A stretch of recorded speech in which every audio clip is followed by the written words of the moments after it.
All right, we're back in action. New laptop.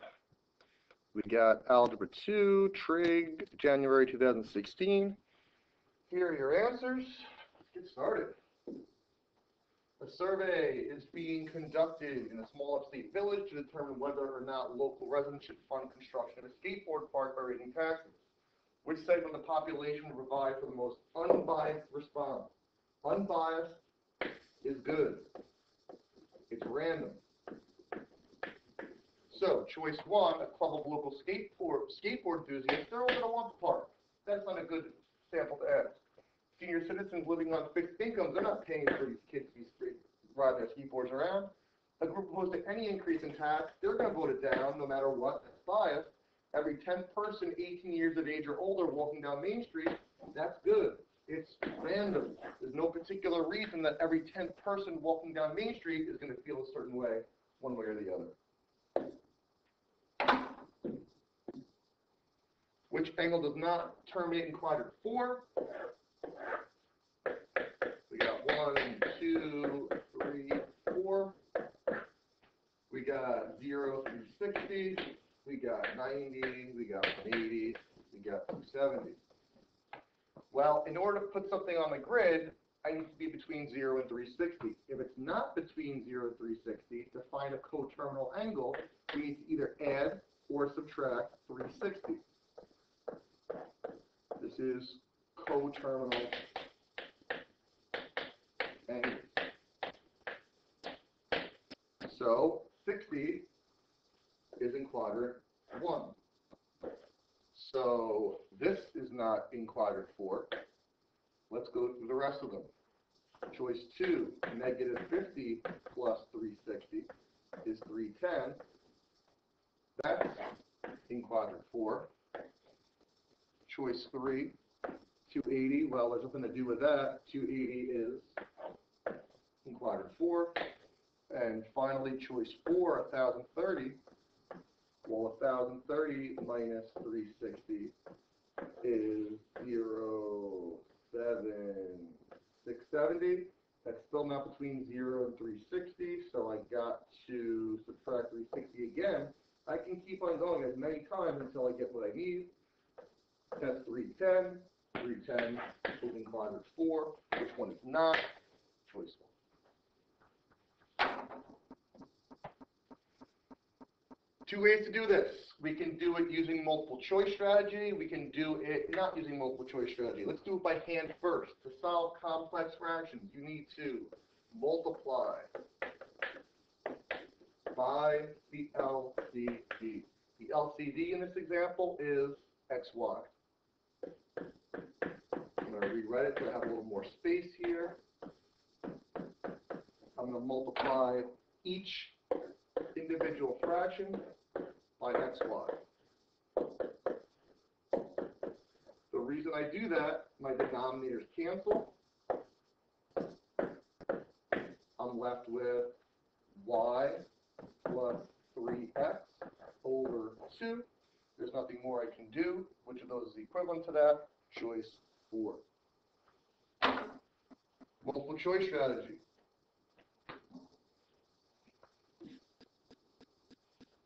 For multiple choice strategy, beginning of your exam, I'm going to do this once now. I'm not going to do it for the rest of the time. You're going to do 10 store x, 15 store y. I'm arbitrarily picking these values. You have to give them values, but just not 0 or 1. Once I do that, I'm going to type in the original problem. Alpha y equals enter. There's a fraction on top of the fraction, so I'm going to again hit alpha y equals enter. 1 over x plus alpha y equals enter. 3 over y over. On the bottom, I have another fraction, and that's 2 over x y. Then I hit second test equals.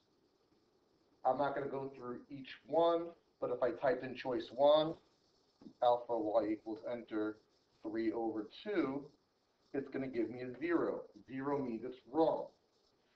I don't have to retype the whole thing. I can highlight it, hit enter, and now I'm going to type in the correct answer, which is 3x plus alpha y over 2. It gives me a 1. That means it's the correct answer. You should go through each choice to verify that there's only one 1, but I'm not going to do that now. Multiple choice strategy is very important. Which relation does not represent a function? A function is where each x can only talk to one y. Each x corresponds to only one y. 3 is only talking to 4. 5 is only talking to 4. 7 is only talking to 8. This is a function. It's not 1-to-1 because this 4 is talking to 2 people. It's also not onto because the 6 does not correspond to anybody. A little extra, but that is a function. Choice 2, 3 is talking to 8, 5 is talking to 4, 7 is talking to 6. It's a function because none of the y values repeat. It's a 1-to-1 function. And because every member of the range is talking to a member of the domain, every y corresponds to an x, it is onto. 3 isn't talking to anybody, no problem. 5 is talking to 4, and 5 is talking to 6. Not cool. Not a function. If it's not a function, it can't be a 1-to-1 function. It is onto. The relation is onto.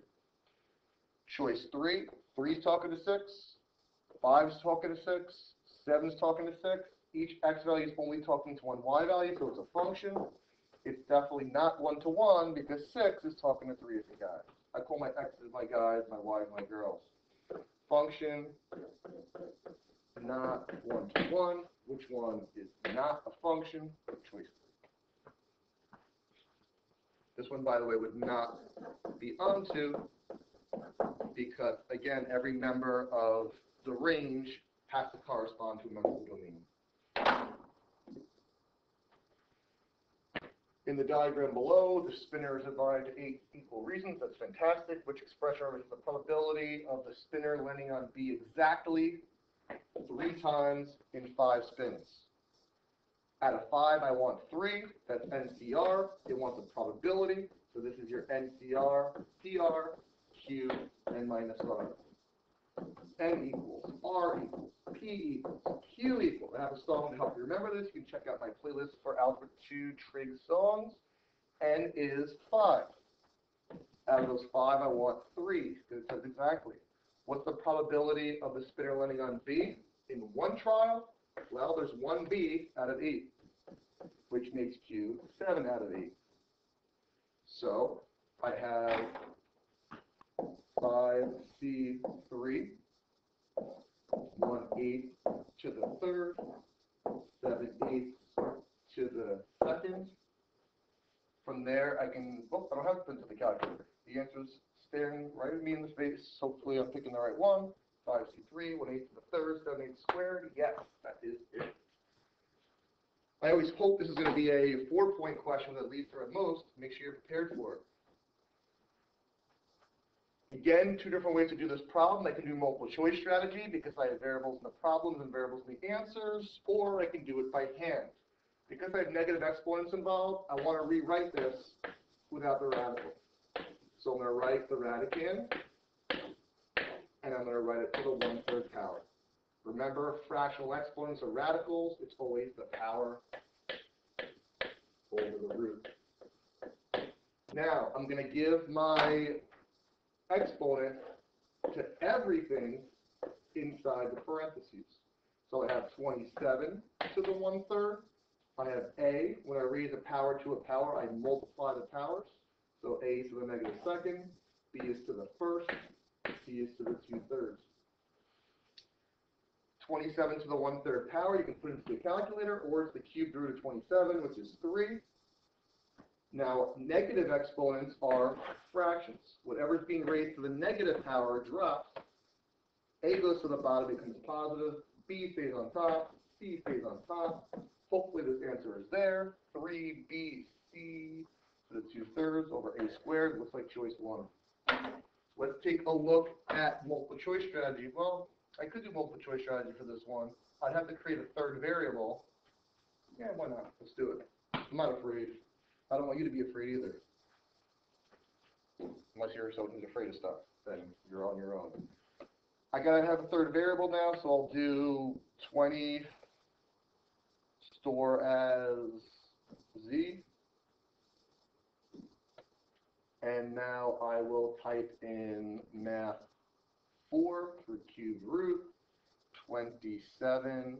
I'm using, instead of a, b, and c, x, y, and z, x to the power of -6, alpha y to the power of 3, alpha z to the power of 2.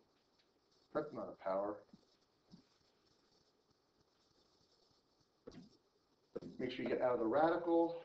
Second test equals. It's a fraction, so I go alpha y equals enter. I do 3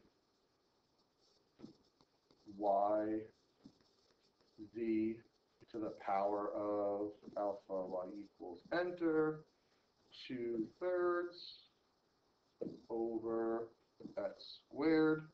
Assuming I didn't type something in wrong, it should give me a 1, and it does. Sweet.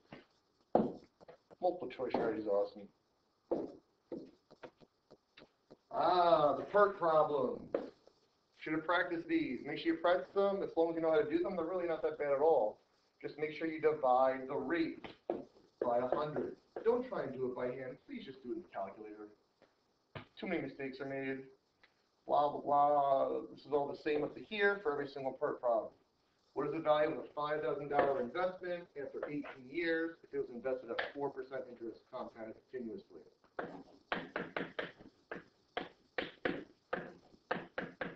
The initial amount is your P, your principal, that's 5,000. E is E. R is the rate as a decimal. So I do 4 divided by 100. Put that into your calculator. I'm going to pull my calculator up. 0.04 to the power of T, which is 18.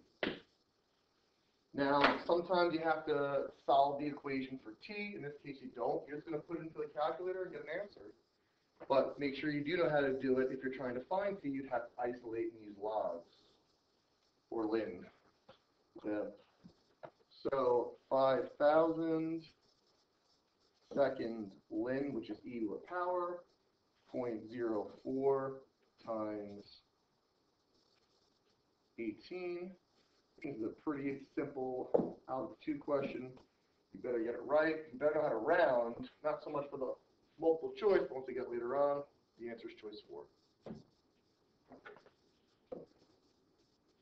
Next. That was not the right button. That's okay. Number 8. Oh man, another one. I'm going to use multiple choice strategy for this definitely. I'll do this by hand, but by hand, this is pretty nasty. Multiple choice strategy is pretty easy. In order to add fractions, I need a common denominator. So before I get my common denominator, I want to factor over my denominators. Because this 1 minus x is x minus 1 backwards, I'm just going to treat it as x minus 1. My LCD is going to be 2x minus 1. I could do x minus 1 to 1 minus x. That's a little bit more work. So I have 2x minus 1 to x minus 1. First fraction, I have to multiply top and bottom by 2. 2 times x is 2x. Now, in order for me to switch this 1 minus x to x minus 1, I can just make it a plus. Because 1 minus x is the same as negative 1, x minus 1. So if I'm negating it, the negative turning positive. Now I have a common denominator. I can add my numerators, keep my denominator. I can't reduce anything here. I can't factor anything. Which of those is my answer? Choice 3. Do I think most of my students are going to be able to get that one right doing that? No. I do think that my students are going to be able to get it right using multiple choice strategy. So, alpha y equals enter, x over x minus 1 minus alpha y equals enter, 1 over 2 minus 2x. Second test equals, choice 3 is 2x plus 1 over 2 parentheses x minus 1, and there's your answer. Sweet. What is the total number of points of intersection of the graphs of the equations 2x squared minus y squared equals 8 and y equals x plus 2? That's a tough one. What do you think about that?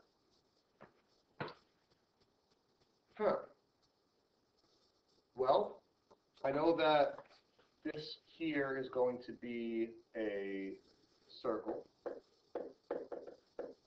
I know that this here is going to be a line. I can put the line to the calculator. I can put the circle in the calculator, kinda, and I think that's what I'm going to do. So, if I solve this one for y, I would just add the y squared and make it positive. Then 2x squared equals y squared plus 8 minus 8 minus 8. 2x squared minus 8 equals y squared. Square root. When you take the square root, you have plus or minus radical 2x squared minus 8. So I'm going to go to my calculator. I'm going to type them in, and I'm going to look at the graph. This is kind of a challenging question. Let's go to my y equals. Let's get my positive radical 2x squared minus 8. And let's get my negative radical. That's not a radical. Oh, man. Oh, hang on, wrong button. It's hard to see in this little calculator here. 2x squared minus 8. And then let's get in my line, which is x plus 2. Now let's look at the graph.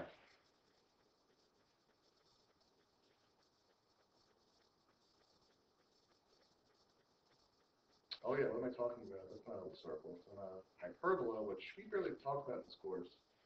But whatever. How many points of intersection are there? I see 1. I see 2. And I see, yikes, I think I see a third. If I zoom out a little bit here,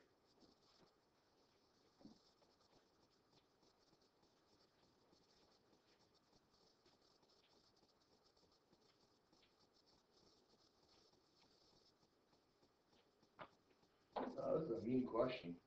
All right, so let's take a closer look. I just did a Z-box to see what's going on over here.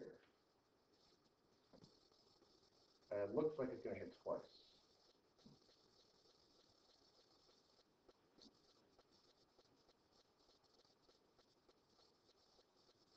Here it comes. No, it looks like it's just hitting once.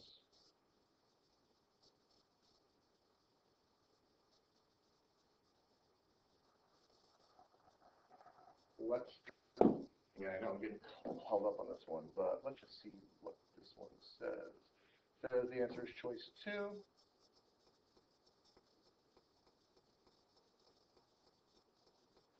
Yeah, I don't know, so I can guessing myself there. Looks like I might hit twice. Twice in the right-hand side, but it only hits once over there. Total of 2. I think that's kind of a tricky question. It happens.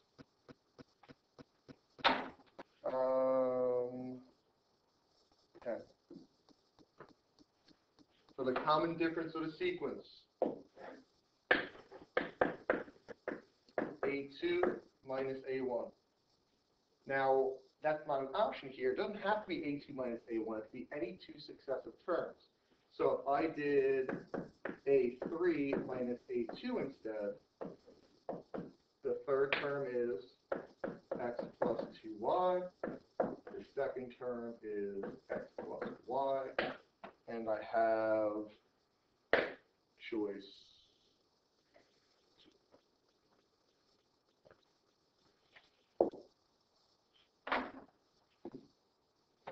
In a circle with a diameter of 24, a central angle, I have circle, I have central angle, I have arc, sword, where S is the arc length, theta is, I think it's 1 to me. Here's the central angle.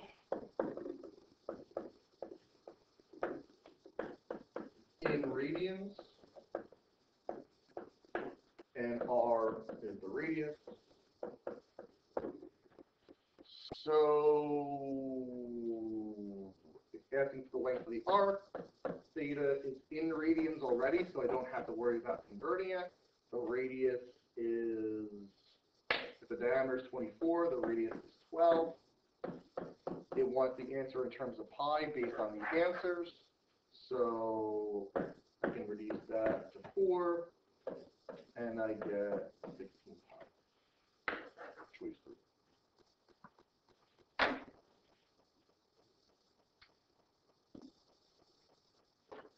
First step in solving any equation or any inequality, with a couple of exceptions, with the exception of fractional and polynomial, is to isolate. So I'm going to isolate the absolute value.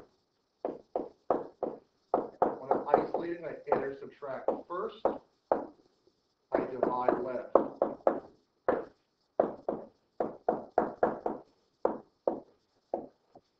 Now that I'm isolated, I'm going to create two inequalities. By the way, I just saw another way to do this question where I don't have to do anything. I'll show you that later, but let's do this for practice. The first inequality, I just drop the bars. The second one, I keep it inside. I switch the inequality and negate it. Solve each of them.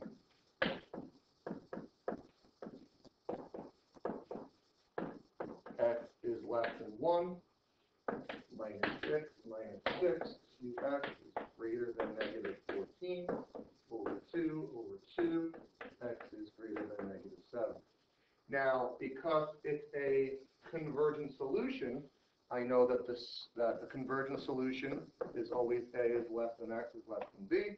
The smaller number is negative 7. The bigger number is 1. Which of those graphs represents that? Choice 2. Now, from the very beginning of the problem, because it's convergent, there's only one convergent solution here. The only convergent solution is choice 2. Choice 1 is divergent, so it has to have a greater than. Choice 3 and choice 4, you don't see that stuff in algebra 1. Some of the roots, you know your formula, you get it right. You don't know your formula, you don't get it right. Sumba and Producta are the ways I have to help my students remember. Sumba and Producta. Sumba has the accent mark on the U because the sum of the roots is negative b over a, and the product of the roots is c over a. So a equals negative 3, b equals 6, c equals negative 2. It's asking for the sum. Sum is negative 6 over negative 3. If you don't know what negative 6 over negative 3 is, can't do much for you. Sum of the roots is 2.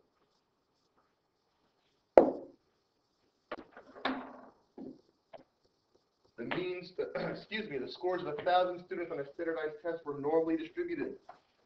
You don't see this big curve on your sheet right now. You see it on the reference sheet. When I see normally distributed, I need to use my curve. With a mean of 50, the mean goes at 0. A standard deviation, so the mean is 50. The standard deviation is 5. I don't care about the standard deviation. I care about half the standard deviation, which is half of 5, which is 2.5. What is the expected number of students who had scores greater than 60? Well, I got to find where 60 is going to hit. Well, this is going to be 52.5 because I'm adding the half standard deviation. This is going to be 55. This is going to be 57.5. This is going to be 60. So it wants to know how many more scores are going to be greater than 60. I don't know, but I know the percent of scores that are going to be greater than 60. The percent of scores that's going to be greater than 60 is 1.7 plus 0.5 plus 0.1. Hello. Put a decimal over here.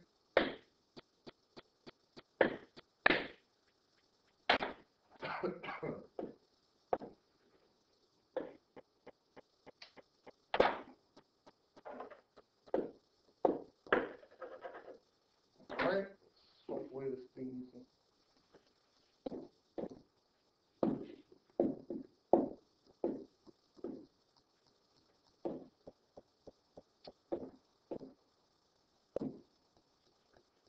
what is going on?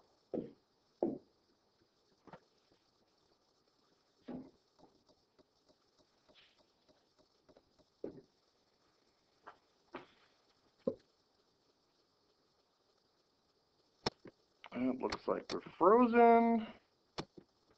That's going to be a big problem.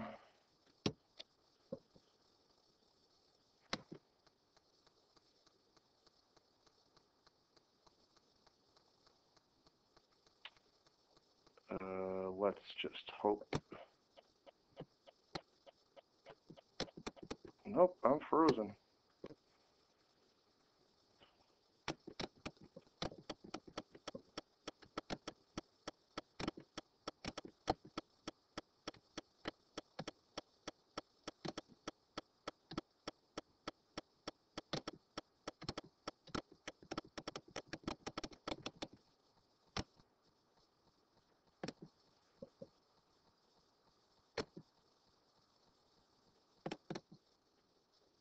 And we're back.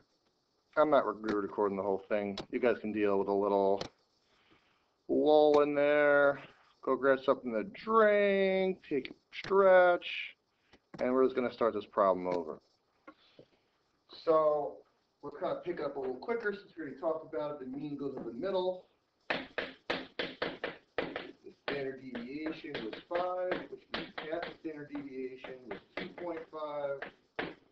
So I'm going to add 2.5 each box and get 52.5, 55, 57.5, 60.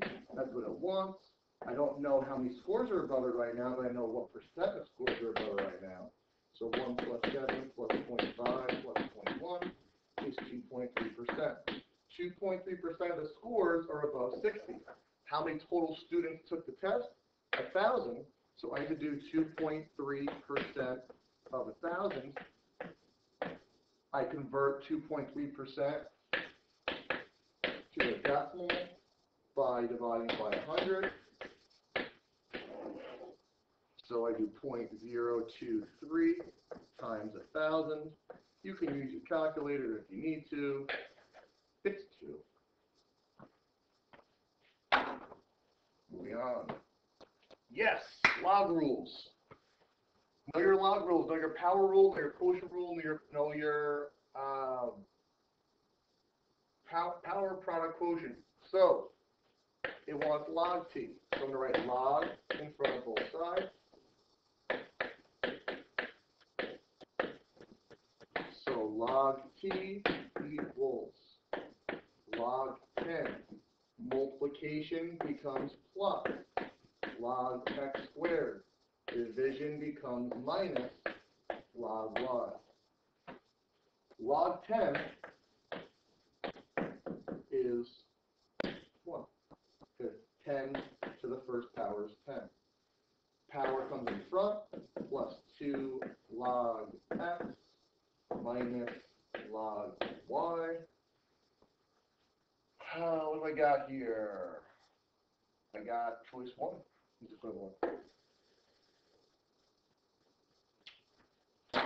I'm also thinking some multiple choice strategy for this.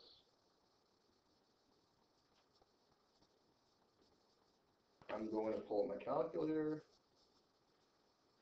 I'm going to type in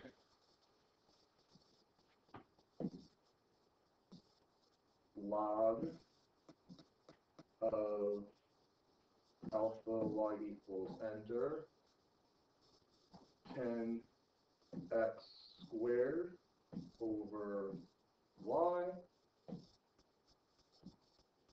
Second test equals the choice that I picked was choice 1, which is 1 plus 2 log x,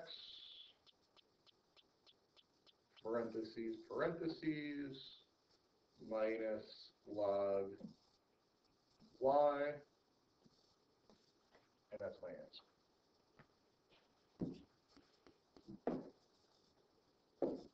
Which statement regarding correlation is not true? This one should be a nice simple one. What you can know about correlation? R is the correlation coefficient. You can get that in your calculator. Just make sure your diagnostics are on when you do a regression. The closer the absolute value of R is to 1, the stronger it is.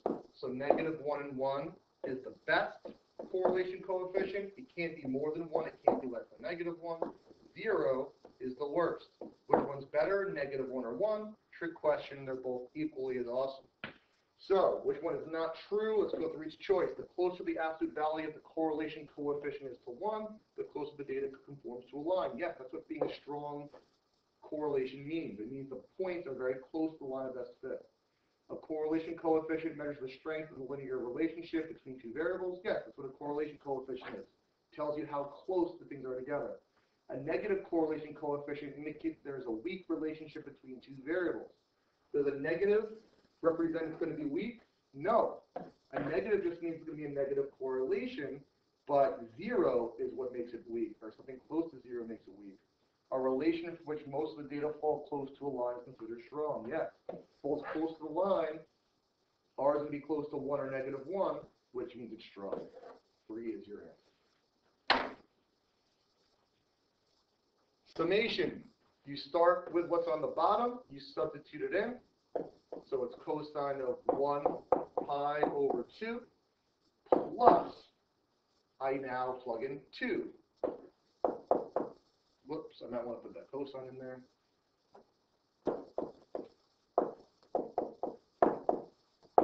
Plus, and I keep on going until I get to that top number. Cosine of 3 pi over 2.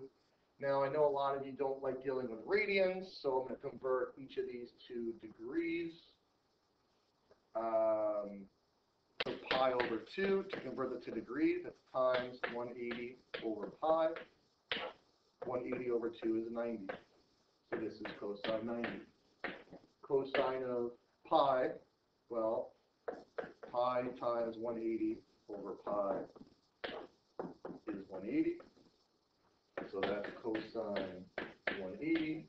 And 3 pi over 2 times 180 over pi is 3 times 180 is 540 over 2 is 270.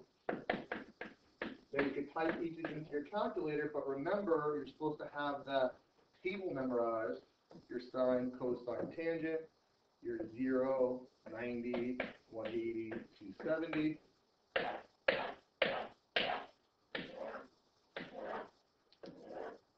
Zero, 1, 0, negative 1, 1, 0, negative 1, 0, 0 undefined, 0 undefined. Cosine of 90 is 0. Cosine of 180, here's your cosine of 90. Cosine of 180 is negative 1. Cosine of 270 is 0. 0 plus negative 1 plus 0 is negative 1. Could you type this into the calculator using multiple choice strategy? Kinda. You just got to be careful with the different modes with radian degree. I probably wouldn't have done that Your spark for this question: real, imaginary, rational, irrational, equal, unequal. This is plus or minus radical, b squared minus 4ac, the discriminant. I'm not ready to do that because I have to get this thing in standard form. First thing I got to do is get rid of the parentheses. 4x squared minus 4 equals negative 3x. Mr. X squared, he wants to party. Everybody's got to come over. And I get 4x squared plus 3x minus 4 equals 0. So I have my A is 4, my B is 3, my C is negative 4. So I have plus or minus radical 3 squared minus 4 times 4 times negative 4. Make sure that you put the B in parentheses. If you don't, half the time you're going to get it wrong. I have my students at this point put that into the calculator. That's what I'm going to do. We have not radical, but what's underneath the radical. We have 3 squared minus 4 times 4 times negative 4 is 73.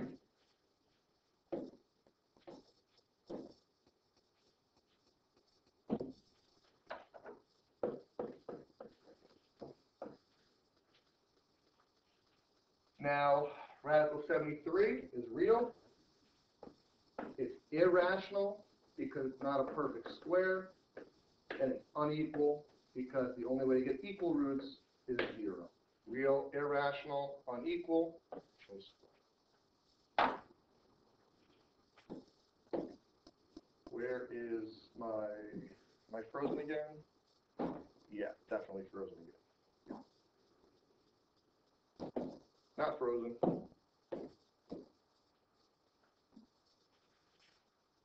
F of x plus 3, whenever I'm doing f of something, I'm replacing all the x's with whatever is in the parentheses. So f of x plus 3 equals 2x plus 3 squared minus 3x plus 3 plus 4. You might be thinking multiple choice strategy at this point. Type this in, match it up. That's what I would do, but I'm a math teacher, so I'm going to do this by hand. X plus 3 squared is x plus 3 times x plus 3. Distribute that, negative 3x minus 9. Make sure you distribute the negative plus 4. To multiply the x plus 3 and the x plus 3, whenever you're squaring a binomial, you have to FOIL. Really important you know that. It's going to come up. Very likely it's going to come up. I guess I can combine my terms at this point on the right.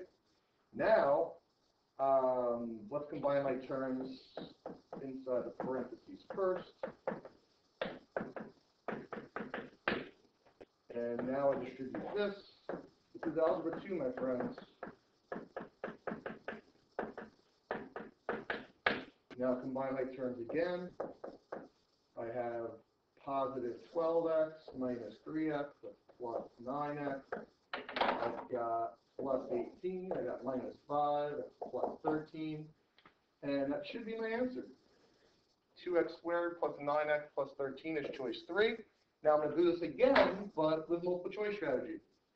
You have to understand the basic concept of functions, but once I get to this step, I can just use that and match it in. So I can do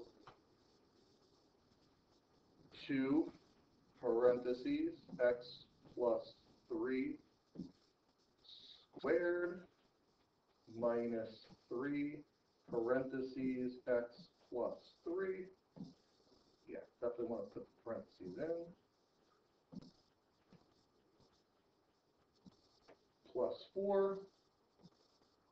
Second test equals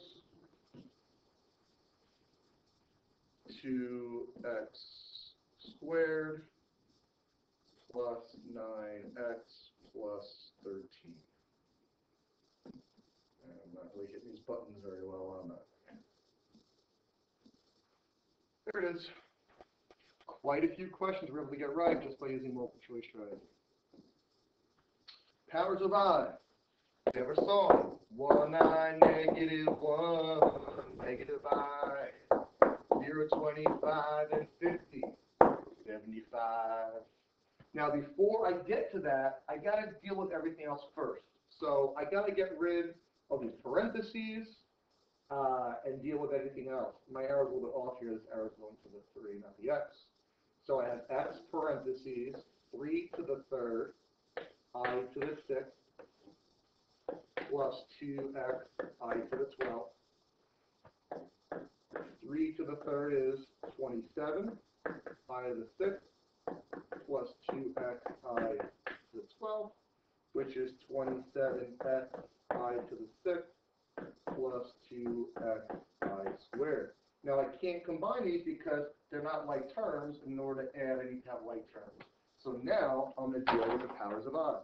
I take the power, I divide it by 4. I really don't care how many times it goes in. I care about the decimal. If it's 0.5, it's equivalent to -1. So this becomes 27x -1. If it's 0.0, it's equivalent to 1.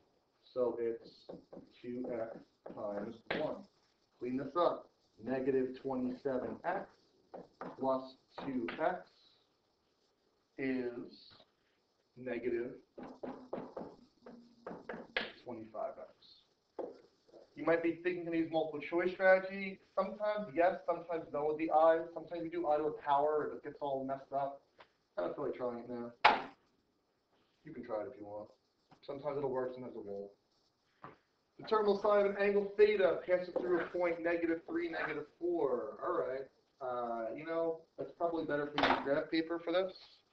I don't want to take any chances, so let's pull some graph paper up. You will have graph paper attached to the back of your exam. Use it for something like this, for those circle problems, which we're expecting to see. Let's get rid of this ugly green thing. I've got my -3, I got my -4. I want to know the value of secant theta. Well, if I want secant theta or sine or cosine or tangent or whatever, I make a triangle to my x-axis. This is 3. This is 4. To fill in the third side, this is a Pythagorean triple, which makes this 5. Now, what's secant theta? I don't know. I mean, I know, but you might not know. But you do know, so you do know that secant is the reciprocal of cosine.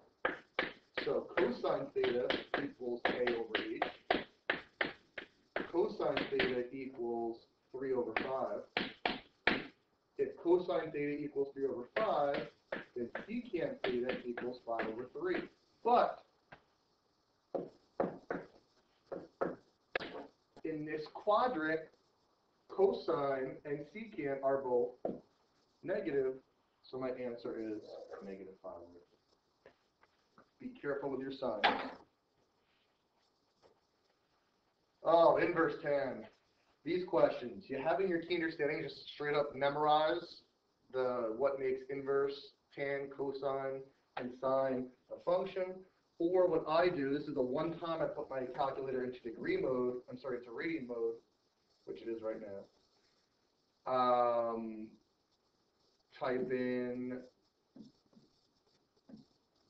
tan x, or sorry, inverse tan x, second tan x, zoom trig.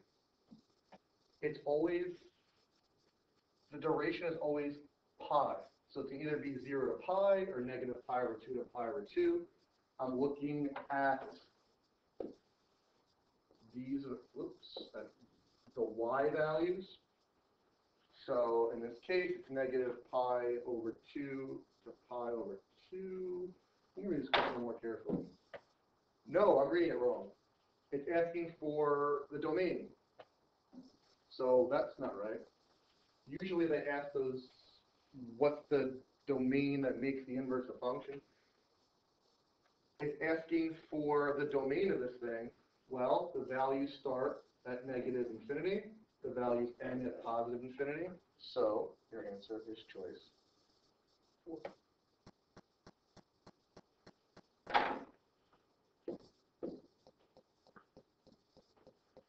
What is the third term in the recursive sequence? Oh, we're prepared for this. You practice it, you get it right. You don't practice, you get it wrong.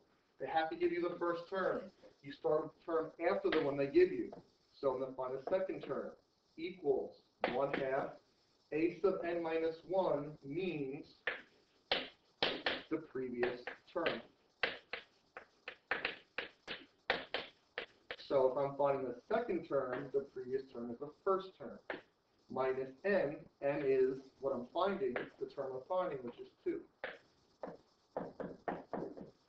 A sub 1, it gives you, is negative 6. Minus 2, you can put that into the calculator, you can use basic arithmetic, whatever, it's negative 5. It wants a third term. Now I have the second term, I can find the third term. So A3 equals 1/2 A2, because now the previous term is 2, minus n is 3. A2 is negative 5, minus 3. You can put that into the calculator. You can do it by hand. That looks like negative 5.5 as a fraction. That's a negative 11 over 2. You know how to do recursive sequences or you don't. If you want to get it right, make sure you practice recursive sequences. What is the equation of a circle with its center at 0, negative 2, and passing to the point 3, negative 5? On the test, you didn't see graph paper here, but I went to my graph paper, and I plotted it to make this easier. I need 2 pieces of information. I need the center, and I need the radius. The center, it told me, is 0, negative 2. The radius, I have to use distance formula, or Pythagorean theorem. So d equals radical delta x squared plus delta y squared. Delta x is 1, 2, 3. Delta y is 1, 2, 3. 9 plus 9 is radical 18. Leave the radius as a radical. Now, to write the equation, you negate the center to determine what goes in the parentheses. If the coordinate's 0, there are no parentheses. So I know I can't pick choice 2 or choice 4. I negate the negative 2, I get positive 2. And the right-hand side is the radius squared. When I square radical 18, I just get 18.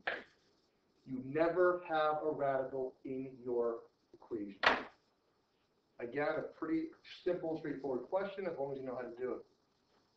So what a lot of students forget, the spark for this question, when I see 90 minus b, this is cofunctions. That's the spark, because cofunctions are complementary. Know your co-function pairs. Sine and cosine. Secant and cosecant. Tangent and cotangent. So, it's giving you secant b. The cofunction of secant is cosecant, so it's going to be cosecant of 90 minus. It's always 90 minus. It's never minus 90. That's it. That's how you find the complement, you do 90 minus. This one doesn't come up much. It can come up, so be prepared. The legs of a right triangle are represented by, this looks like an annoying problem. Yeah, that's right, I said it. I'm a math teacher. Some problems are more than others. The legs are x plus rad 2, x minus rad 2. The length of the hypotenuse is represented by, well, Pythagorean theorem. A squared plus b squared equals c squared. So x minus rad 2 squared plus x plus rad 2 squared equals c squared. This has got multiple choice strategy written all over it, but I'm a math teacher, so I guess I got to do it, right? X minus rad 2 times x minus rad 2 plus x plus rad 2, x plus rad 2. Got a little tight on space there. FOIL each of them. X squared minus rad 2x minus rad 2x plus 2 plus, just so I have a little more space, I'm going to put it underneath here, x squared plus rad 2x plus rad 2x plus 2 is 2x squared. That cancels. That cancels. Plus 4 equals c squared. Square root of each. I get c equals radical 2x squared plus 4. So let's do it the way they're actually going to get it right. Let's go back to here. Let's get rid of all of this.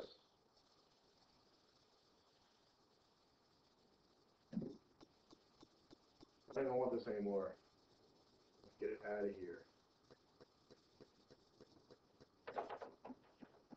I want the hypotenuse, so I have to do square root. So I have square root x minus radical 2 squared plus, I'm frozen again.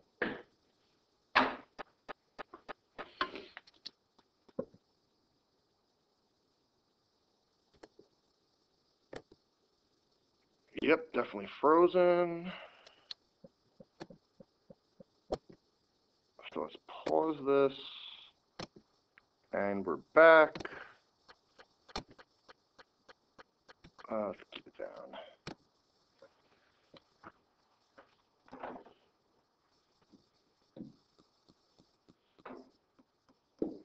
So let's get this thing typed in. Oh, I'm try it again. Let's get that squared equals c. So let's type this thing in.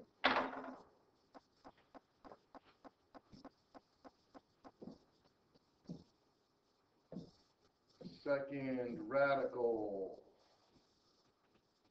parentheses x minus radical 2. Make sure you get out of that radical. Squared plus parentheses x plus radical 2 squared. Second test equals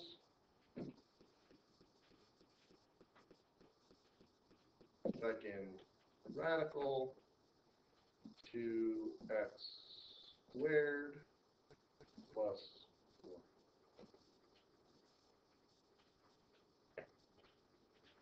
4.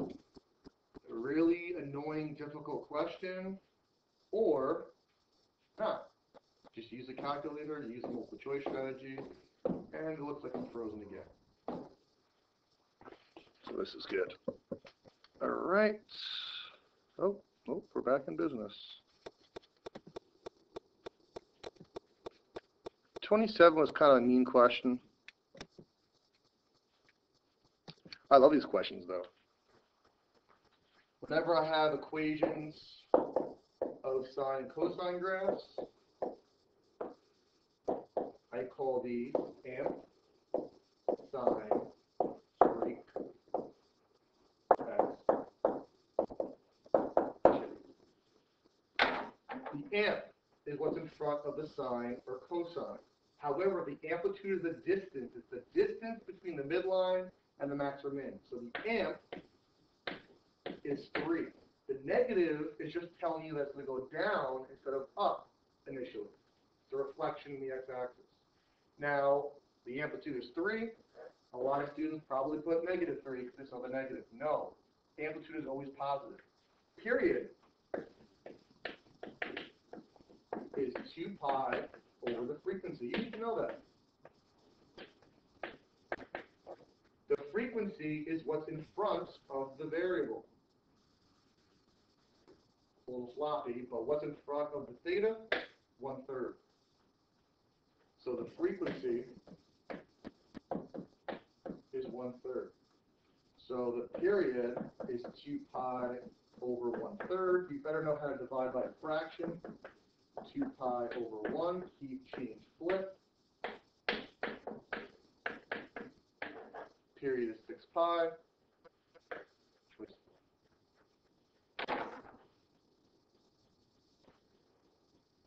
Equations. First step, always isolate.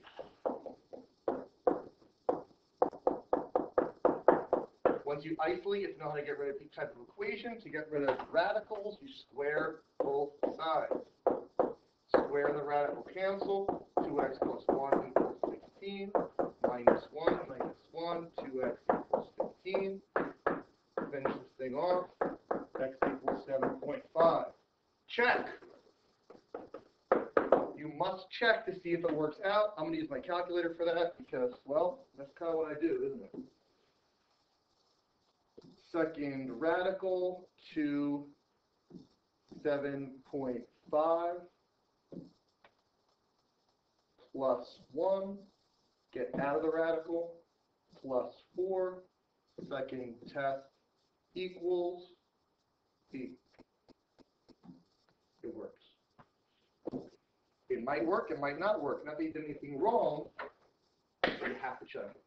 X equals 7.5 grams. You know how to solve equations. There's a bunch of different types of equations. We talked about how to solve all of them. You have to know how to solve all your equations. Factor. This one should be pretty obvious, but we know whenever we're factoring, we have a song to help us remember what to look for. First thing, the GCF, then dots, then trinomials, bridge, then grouping, then can you factor any further?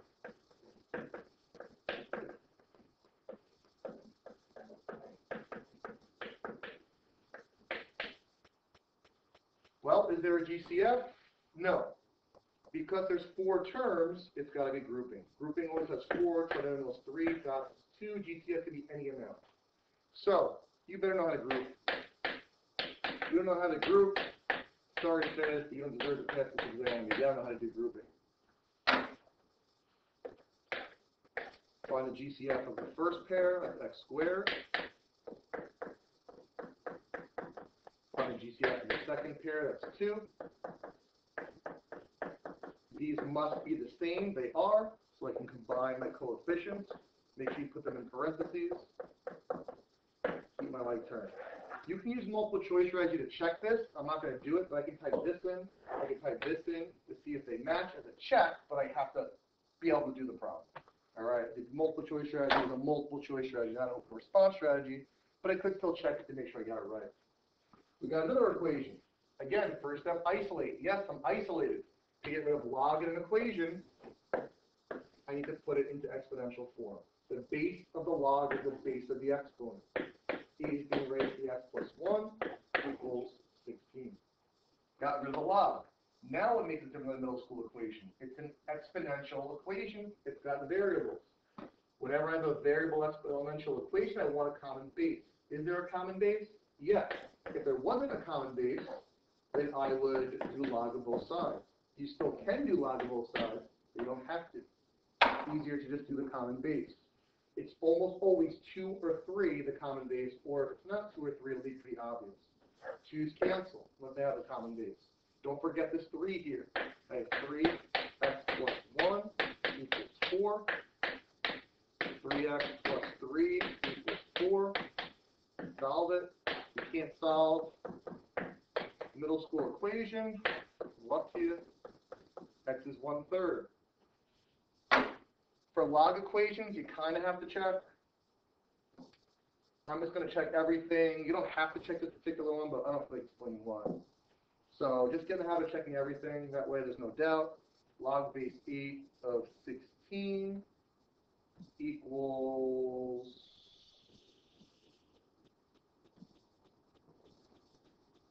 1/3 plus 1.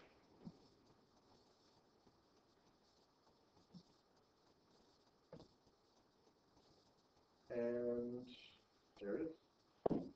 I like this part 2s. I like them a lot. Part 1's going to be annoying, but the multiple choice strategy, it makes it really amazing. Word permutations, easy, as long as you know how to do it. Number of letters factorial over repetition of each factorial. Make sure you count carefully. Please count carefully. So, how many letters do I have? I've got 1, 2, 3, 4, 5, 6, 7, 8, 9, 10, 11. Repetition of each. Do I have any other C's? No. Do you have any other A's? Yes. 1, 2, 3 A's.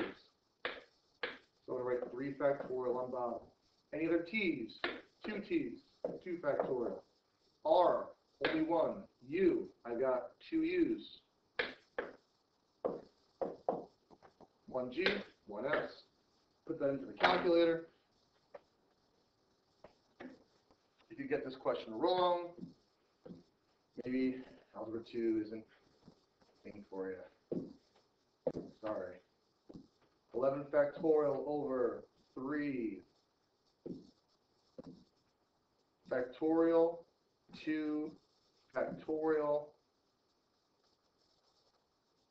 2 factorial 166 3200.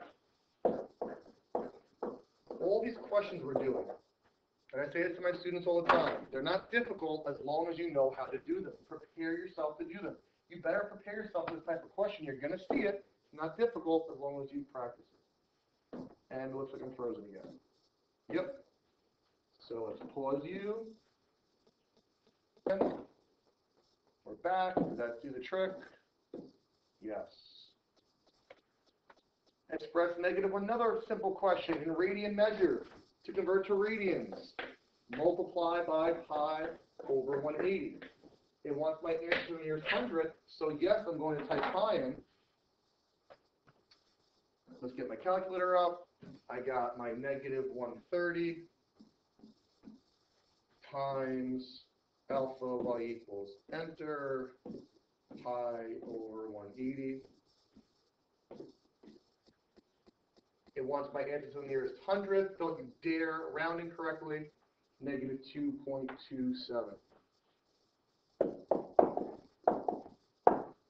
The common mistake students make is forgetting if it's pi over 180 or 180 over pi. If you're converting to radians, you associate pi with radians, so pi goes on top. When you're converting to degrees, you should associate 180 with degrees, so 180 goes on top. Again, another simple question as long as you know how to do it. Area of a triangle, it's on your reference sheet. A equals 1/2 AB sine C. We have 2-point questions for area, 4-point questions for area, 6-point questions for area. Because it's a 2-point question, I'm not going to have to use law of sines or law of cosines. Now, I need 2 sides in the included angle. Do I have the included angle? No. I know because it's a 2-point question, I'm not going to have to use law of sines or law of cosines to get it. I can use geometry to get it. The angles of a triangle add to 180. So I can add the angles equal 180, and I get 55 plus x equals 180. X is 125. Again, just make sure you understand when you're doing this. For area, you need the 2 sides and the included angle, the angle between the 2 sides that you have. Once you have that, K equals 1/2 AB sine C. K equals 1/2. A and B are 15, 31.6, sine of 125. Remember earlier I put my calculator to radian mode? I hope you remember to switch yours back. I don't want to make that mistake. That would be awful. So I have alpha y equals enter. I love alpha y equals enter. It's amazing. 1/2, 15, 31.6, sine of 125. I get that. And what's the nearest integer? 194. If you can't round, you're getting every single question. You're losing a point in every single question. And you're not going to pass. You got to round. If you don't know how to round, please do what you got to do to learn how to round. Come to me, come to whoever. Make sure you know how to round. For another simple question, as long as you know how to do it, you need to know your reciprocal and quotient identities. S goes with C. I have a song for this. I'm not going to sing it now. You can check out my page. You know it's one of my worst songs. I have to redo it. Not this year. C goes with S. Tan is sine over cos. And cotan starts with cos. The reciprocal. You want to always convert everything to sine and cosine. So cosecant is 1 over sine. Sine squared is sine squared over 1. If it's sine or cosine, keep it over 1. Cotan is cosine over sine equals cosine theta. One of the signs cancels with this sign cancels with that sign. I'm left with cosine theta equals cosine theta. You need to know these. You have the song to help you. Sit there and memorize them, do what you need to do. But again, not a difficult question as long as you know how to do it. Algebra 1 question with fractions. Sum comes first. 2x to the third plus 3/4 x squared minus 2/9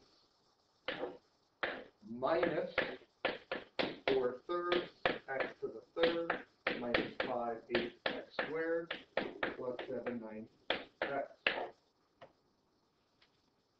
Two things you need to know for this problem. I'm running out of space. Oh, fine.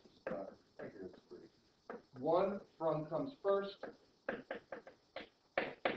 2, keep, change.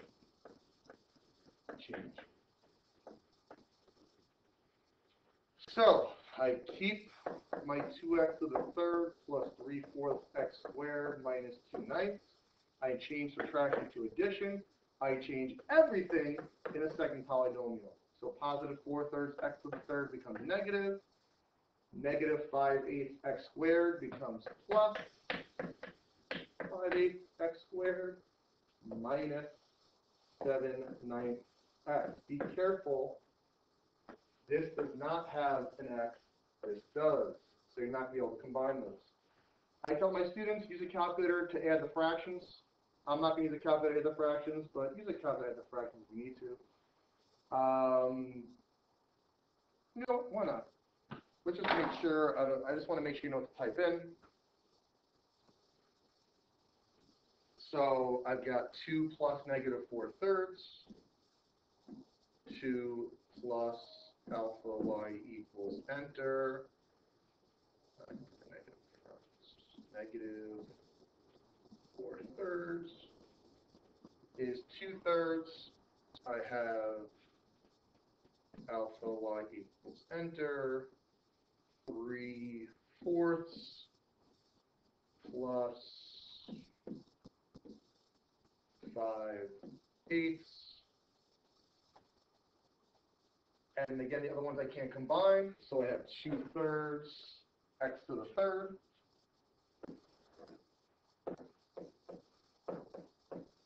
I have plus 11/8 x squared minus 7/9 x minus 2/9. Get out of here. Be really careful with the combining of like terms. Probably a lot of ones on this question because of that little annoyance. Am I getting to those 4-point questions soon? This is a 4-point question. Really easy. If you know how to take the square. Is it in the proper form? No. You have the steps for this written out in the Team Standards packet. You know how to do it, you're set. Easy 4-point question. Next step. See your square. Determine what goes inside the square. B over 2 squared. B is 10. 10 over 2 squared is 25. Back to the trinomial.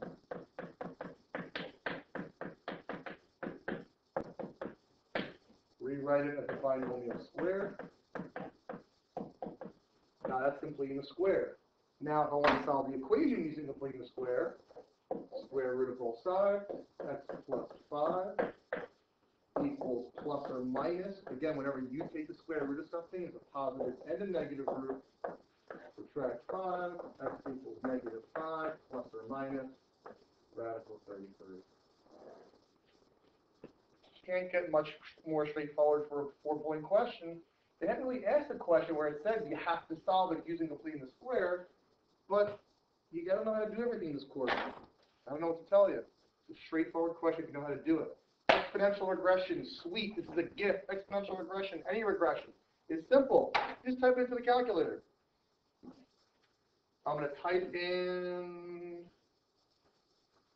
by hitting stat, edit.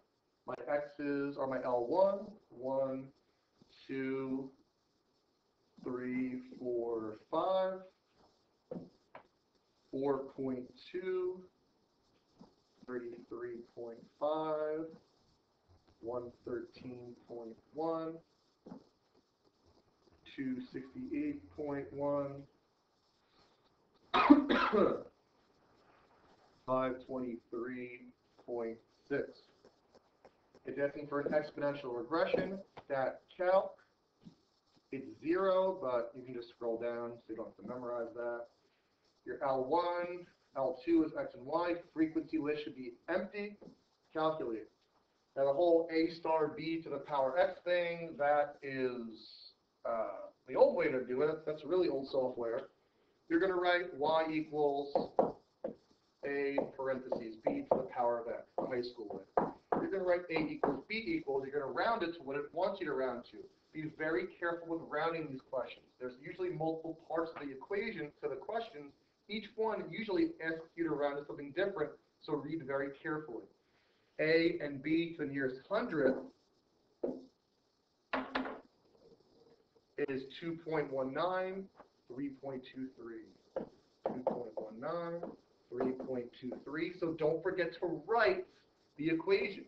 The equation is y equals a is 2.19, b is 3.23 to the power of x. This is the answer to this question. Now, because it's a 4-point question, I'm sure there's going to be a follow-up question.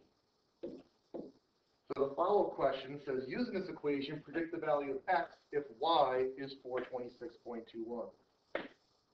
Y is 426.21. If it's giving you y, I'm going to have to solve the equation. If it's giving you x, you're just going to sum it in. It's going to be a lot simpler, but that's cool. We prepared for this. We know how to solve equations. I'm going to replace y with 426.21 equals 2.19 parentheses 3.23 to the power of x. First step in solving any equation, isolate. Divide by 2.19. You have to have isolate top of mind. You have to always be thinking isolate, isolate, isolate when you're solving equations. 426.21. I'm going to use my calculator. No, I'll use the one in here. Yeah, why not? 426.21 divided by 2.19 is 194.6 ... I'm going to write ... because I'm going to keep this in the calculator. 194.6 ... I want more space to do this.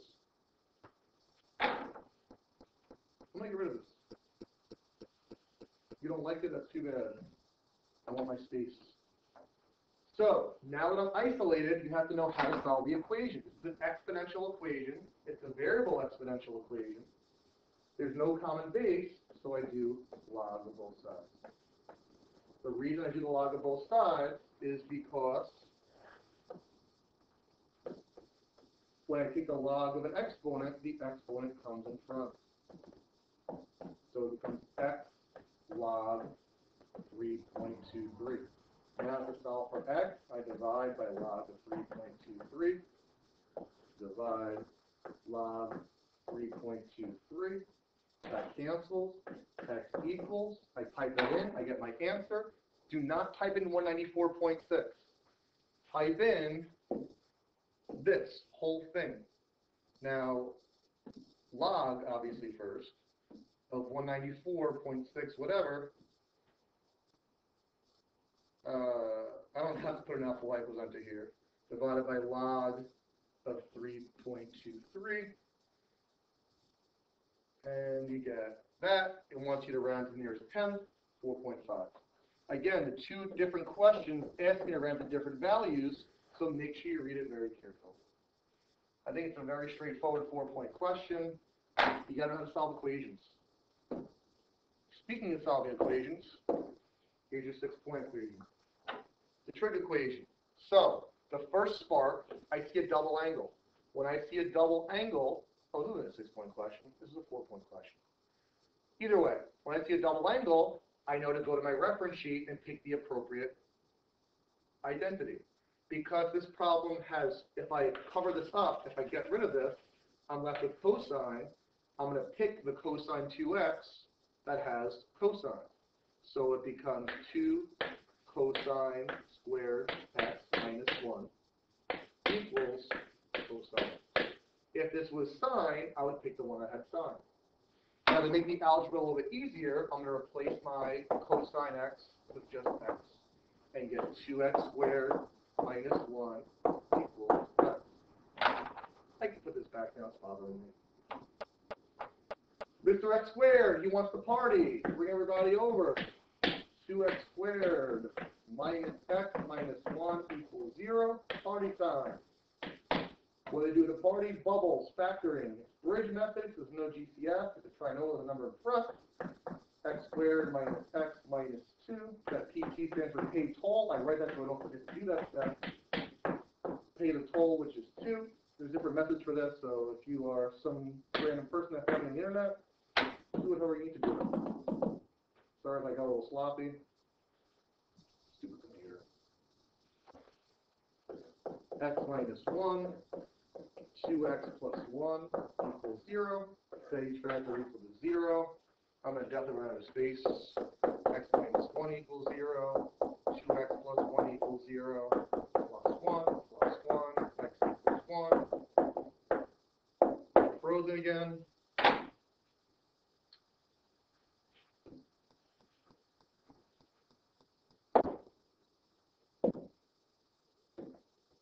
Still frozen. I'm back.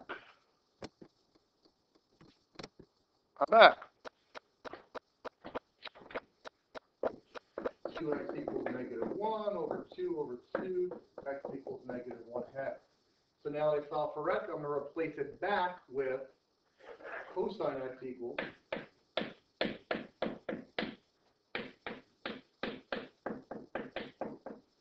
Now I do my inverse cosine. You need to know your special values in your table. You should write out your table. I'm not going to write it out now. Inverse cosine of 1 is 0. Not a reference angle, done. Now when I do inverse cosine here, I'm not going to type in the negative, and I'm going to write Rx for the reference angle. I'm doing inverse cosine of positive 1/2, and that's also one of your special angles. That's 60. Now the answer is not 60, it means the reference angle is 60. So I'm going to create some space here. I'm going to do my all students take calculus. Cosine is negative in quadrants 2 and 3. 60, 60. 180 minus 60 is 120. 180 plus 60 is 240.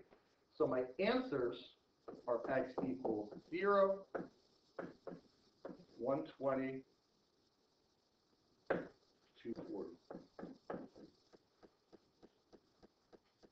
Make sure that you're in the interval, and once it's between 0 and 360, it is straightforward. You gotta know how to solve trigonometric equations. If you do, you get a 4 out of 4 on this all day. But you gotta practice this one especially. And here's a 6-pointer. I see triangles. I'm thinking law of sines, law of cosines. I'm also thinking I have to do some geometry here. So, everything it gave me, I believe, is in the picture. So, I'm going to just, except for this. BE is congruent to ED, and GF is congruent to FD. So, I'm just going to cover that at this point. I don't care what they want me to find. I'm just going to find whatever I can. So, if these two are congruent, this must be 6. I see a right triangle in here. This is where I take up using geometry. It's a right triangle. Is that a Pythagorean triple? Yes, it is. If you didn't know it was a triple, you can use Pythagorean theorem, and because FB and FG are congruent, that's going to be E as well. Now, that's kind of the hard part. Let's A's up there. I'm going to put this. I'll put it here. I got two triangles here. I got this guy, the red one. I've got the blue one. I've also got the green one, but we're done with that. Let's deal with the red one first. In the red one, it wants angle A. Well, I have a side. I have a second side. I have two angles involved. When I have two sides and two angles involved, I use law of sines.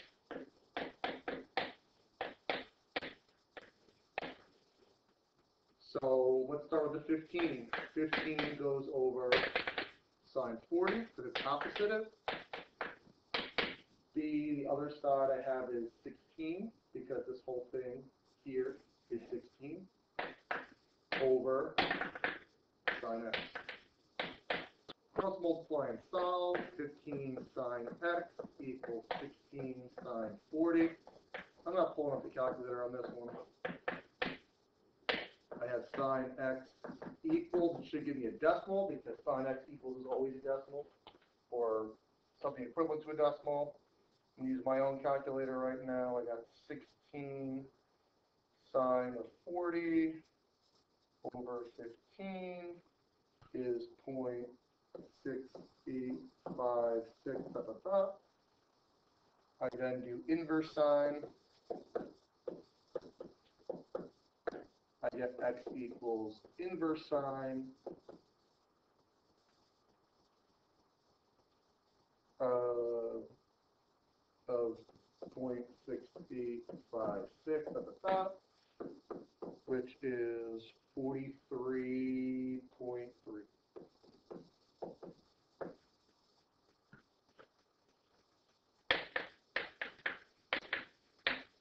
Now the blue triangle wants BC. Right now I have one side involved. I have two sides involved. I have three sides involved. But I don't have any angles involved. So I got to use a little bit of geometry.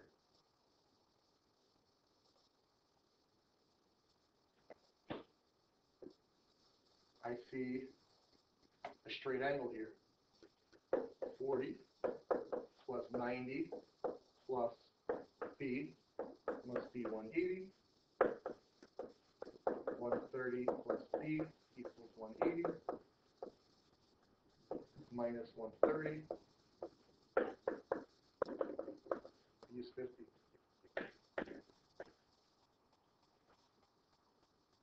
Now, I feel like we need something else here. We're missing something else.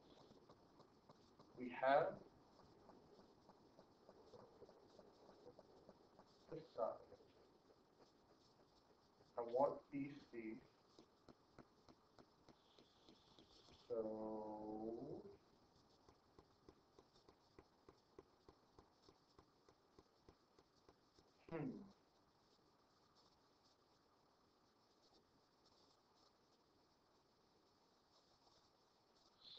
here's what I can do. I can't find BC directly right now, but I could find angle C, because I can put angle C over this side, and then I can put 10 over the 50 and use law of sines to find that.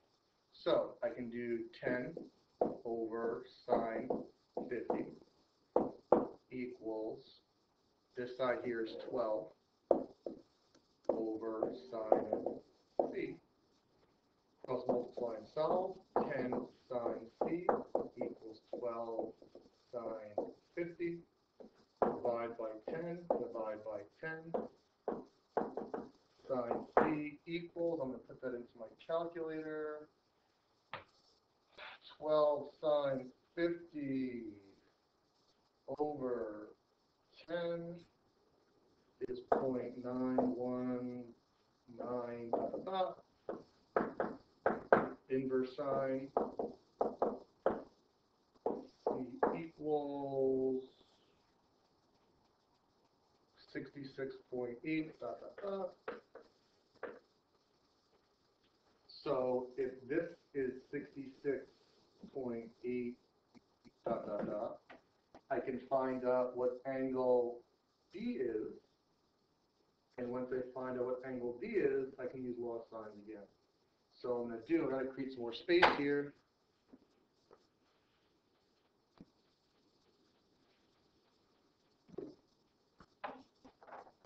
Because it wants me to round to nearest tenth, I can just do 50 plus 66.8 plus x equals 180. That's 116.8 plus x equals 180 minus 116.8 minus 116.8. X equals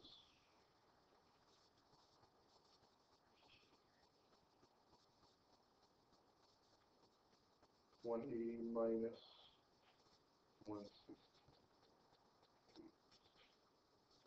63.2. So if this is 63.2, I can now do x over sine 63.2 equals, take your pick, I'm going to do 10 over sine 50. You could have done 12 over sine of 66.8, whatever. Cross multiply and solve. X sine 50 equals 10 sine 63.2. Divide by sine 50. Divide by sine 50. Add a space again. That's all right. I'm going to type it into my calculator. 10 sine 63.2 over sine 50. To the nearest tenth, I got 11.7. That's a 6-point question. That's a lot of law of sines, but that's it. Make sure you use your geometry. Look for angles of a triangle. Look for linear pairs, because you're going to have to do some geometry a lot of the times on these complex triangles questions. That's it, my friends. Hope this helped. Go back through it, practice it. Don't just watch this. Do the problems on your own. If you get stuck on how to do it, then watch this, and then try it on your own again. You have to be able to do the problems, not watch me. Sorry for all the pauses and whatever, but that's an hour and 29 minutes and 40 seconds that we will have for the rest of our lives together. Study. See you.